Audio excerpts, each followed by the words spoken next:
Вау, идея! Какой выберем?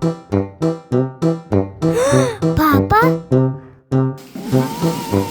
Какой классный подарок! Вау!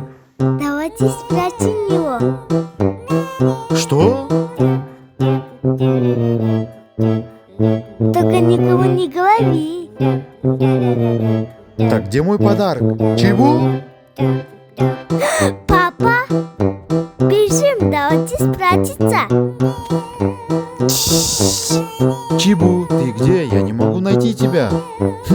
Сейчас у Арсена спрошу. Ты не видел Чибу? Я ее не могу найти. Скажи, пожалуйста. Может, она в шкафу спрятался? Только никому не говори. Где подарок? Ладно, идем покажу. А, здесь. А давайте теперь откроем и посмотрим, что-то есть. Вау, подарок! Интересно, что там?